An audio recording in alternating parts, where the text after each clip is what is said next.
اب کیونکہ یہ بات ہو گئی ہے تو یہ بھی کلیئر کر دیں کہ کچھ لوگ آپ نے پچھلے دنوں ٹویٹ کی اور ایک جرنلسٹ دوست ہے ان سے متعلق آپ نے کہا باپ کے ہو تو پھر اس میں پھر وہ تھمبنیل بھی میں نے دیکھا کہ اب اپنے باپ کے بارے میں بتائیں. اور پھر کچھ لوگ یہ بھی مطلب آپ کے والد محترم سے متعلق, والد گرامی سے متعلق بہت ساری باتیں کر رہے ہیں. میں یہ چاہتا ہوں کہ ذرا کلیئرٹی آپ کی طرف سے آ جائے کہ آپ کے والد محترم کو کیا دیس نکالا ملا یا ان کو جلا وطن کر دیا گیا تھا؟ نہیں, میں اگین واٹ ہیپنڈ ایکچولی, یہ شف اگین وہ جو مولوی ہیں سارے ذرا شف کے پیجز پہ, خطیب کے پیجز پہ جا کے دیکھیے کہ وہ سارا پروپیگنڈا اس طرف سے جنریٹ ہوا ہے.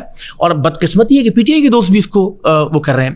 میرے والد, انہوں نے کہا جی نام بتا دیں, میرے این آئی سی پہ سید محمد اسماعیل نام میرے والد کا موجود ہے.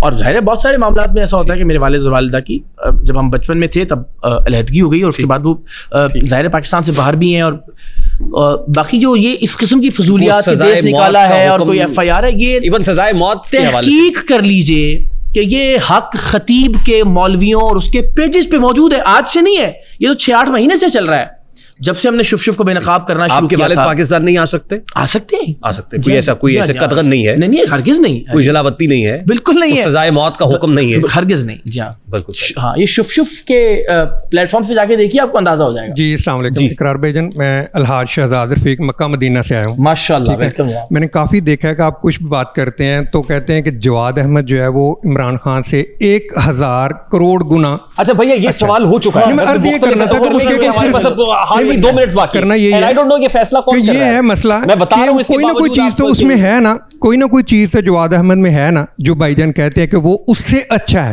وہ ذرا بس بتا دیں کہ اس میں کیا چیز ہے. اچھائی کا تعین کرنے کی نا, اچھائی کا تعین کرنے کی 2 باتیں ہوتی ہیں.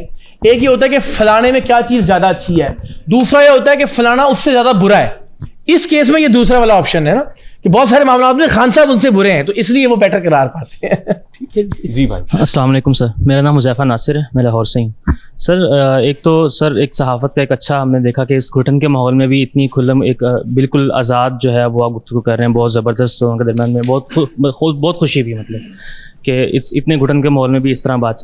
اور سر لیکن ایک کلیئرٹی نہیں آ رہی مجھے کہ آپ کہہ رہے ہیں کہ عدالتیں جو ہیں غلام ہیں اور عمران خان کی جو آپ ایک لیگیسی ہے ایک کمال کی جو ہے نا, آپ اسے کہہ رہے ہیں کہ وہ سائڈ پہ کر دیا آپ نے تو, اور آپ کہہ رہے ہیں کہ جو ادارہ ہے اسے آپ پیچھے دھکیلیں گے, یہ آپ جو ابھی آپ نے کہا.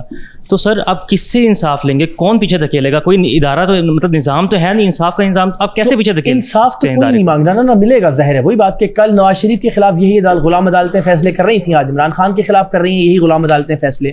تو ہم تو یہ نہیں کہہ رہے کہ ان عدالتوں کے ذریعے ہم بھیجیں گے.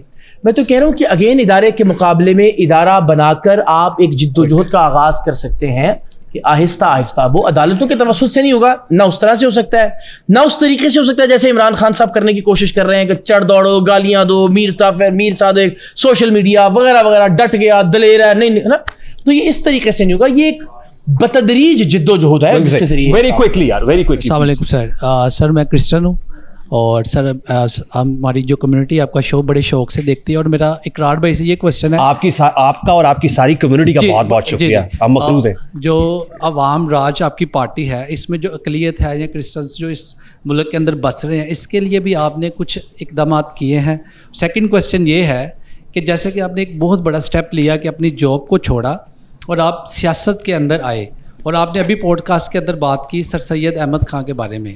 ان کے تو بہت بڑے پولیٹیکل سورس تھے, ان کی بیک پہ تھے لوگ. تو کیا آپ نے اس وجہ سے اسٹیپ لیا کہ آپ کی بیک پہ کوئی ہے کہ جو آپ کو, کیونکہ ایسے تو کوئی بھی نہیں اسٹیپ لے سکتا کہ آپ کے پیچھے کوئی نہ کوئی تو ہوگا جو آپ کو سپورٹ کر رہا ہوگا. کہ نہیں سپورٹ کر رہا ہوتا تو پھر وہی دیکھیں نا, ایک میں سمجھا دوں آپ کو بات. پہلے لوگ کہتے رہے کہ اقرار الحسن کو نا اے آر وائی اس لیے نہیں نکال رہا کہ اقرار الحسن کو اسٹیبلشمنٹ لائی ہے اور اے آر وائی اسٹیبلشمنٹ کا چینل ہے, اس لیے اے آر وائی نکال نہیں رہا اے آر وائی کو. اب جب میں اے آر وائی سے الگ ہو گیا ہوں تو پھر اب آپ اس طرح کے سوال پوچھ رہے کہ اب آپ کے پیچھے کون ہے. ہماری کمیونٹی, اگر آپ میرے میسیجز بھی دیکھیں نا, بہت سارے ہمارے جو مسیحی بھائی ہیں وہ ہمارے ساتھ رابطے میں ہیں. ابھی میں نے کراچی جا کے ایک پوری کمیونٹی گیدرنگ سے ملنا بھی ہے, ان سے ملاقات بھی کرنی ہے انشاءاللہ. اور اس میں اگین یہی کہ جو میں ہمیشہ کہتا ہوں کہ جو آپ میں سے لوگ آئیں اپنی کمیونٹیز میں سے, اپنے علاقوں میں سے, وہ آپ کے مسائل کو زیادہ بہتر طریقے سے, ورنہ کیا ہوگا کوئی اوپر سیاسی ڈکٹیٹر بیٹھا ہوگا جو زیادہ چاپلوسی کرے گا, جو خوشامد کرے گا, آپ اس کو آگے لے آئیں گے. بالکل صحیح. جی بھائی. میرا نام ذیشان ہے اور میں لاہور سے ہوں. جناب اقرار بھائی میرا آپ سے سوال یہ ہے کہ آپ کو ARY سے نکالا گیا یا آپ نے خود ریزائن دیا ہے؟ اور دوسرا میرا ابھی یہی تو بات ہو رہی تھی اس وقت کیا کر رہا تھا. ہاں جی. اور دوسرا میرا سوال یہ ہے کہ جو آپ کے ساتھ سر عام میں آپ کی ٹیم تھی وہ آپ کے ساتھ بہت لائل تھی, تو وہ اب کیا کر رہی ہے؟ وہ آپ کے ساتھ ہے یا وہ ARY کے ساتھ؟ اچھا دونوں باتیں. اگین یہ جو بلال ہیں یہ ہمارے سر عام کے ہی ماشاء اللہ بڑے مین پلر تھے, اور یہ ابھی ساتھ ہی ہیں ظاہر تحریک میں بھی اور باقی چیزوں کے اندر بھی. اور باقی سارے جو NLEs تھے, جو ٹیکنیکل لوگ تھے, وہ تو ادارے کے ساتھ ہی رہیں گے ان کو. اور دل سے کس کے ساتھ ہیں وہ بلال صاحب کو پیسے دے رہے ہیں آپ؟ بلال مجھے پیسے دے رہا ہے آج کل الٹا چل رہا ہے معاملہ. تو ذریعہ معاش کیا ہے آپ کا؟ سر ابھی تک تو کچھ نہیں ہے, ابھی تو 10 دن ہوئے ARY چھوڑے ہوئے اور 3 مہینے. نہیں تو وہ چندے پہ چلیں گے اب آپ؟ نہیں استغفر اللہ, سوال ہی پیدا نہیں ہوتا. میں نے چندہ پارٹی کہ میں انشاءاللہ العزیز اگلے کچھ ہی دن کے اندر تو ایک کاروبار کا ایک ریئل اسٹیٹ کا ایک چھوٹا سا وہ سلسلہ ہے, اس کو شروع کر رہے ہیں. اینڈ اگین یہ بھی ریئل اسٹیٹ میں آ رہے ہیں اب آپ؟ جی, بلکہ آپ کے ساتھ ایک ملاقات بھی اس سلسلے میں ہم انشاءاللہ. اچھا ٹھیک ہے. جی بالکل. اب آپ چونکہ میں آ گیا ہوں, اب آپ تشریف لائیے گا, پھر ہم اس پر بات کریں گے انشاءاللہ. تو کچھ یہ رزق حلال کی جو کچھ آپشنز ہیں وہ نکالنے کی کوشش کریں گے. مزدوری ہے, نوکری ہے, چھوٹا موٹا کوئی کاروبار ہے, بہت سارے پروجیکٹس پہ کام ہو رہا ہے. کسی چینل کو جوائن کرنا ہے این ممکن ہے کہ کوئی بہت سارے رولز ہو سکتے ہیں. فار ایگزامپل رمضان ٹرانسمیشن ہے کسی اس کے لیے, اور پھر آپ جوائن کر لیتے ہیں اور پھر کام کرتے رہتے ہیں. یا بیک اینڈ پہ 25-30 سال کا جو ایکسپیرینس ہے. دیکھیں نا, مجھے نوکری تو چاہیے, مجھے ایک ایسا منتھلی ایک سلسلہ جو گھر کا کچن اور باقی چیزیں چلتی رہے. خان کے خلاف بات کریں, ڈالرز کماتے رہے. یار میں نا اس کو بڑا معیوب سمجھتا ہوں. میں اس لیے سمجھتا ہوں کہ جب آپ کی بات پرپورشنل ہو جائے نا ڈالرز سے, پھر بڑی خرابی ہے. اب دیکھیں, آپ کوئی جھوٹ بولیں نہ بولیں, جو تنخواہ سیٹ ہے فار ایگزامپل وہ مل جائے گی, لیکن جب آپ جتنا زیادہ جھوٹ بولیں گے اتنے زیادہ ویوز ملیں گے, اتنے زیادہ ڈالرز آئیں گے, پھر خرابی پیدا ہونا شروع ہو جاتی ہے. میں سمجھتا ہوں کہ اس سے ہمیں احتراز کرنا چاہیے. سید اقرار الحسن صاحب جناب کیسا لگا؟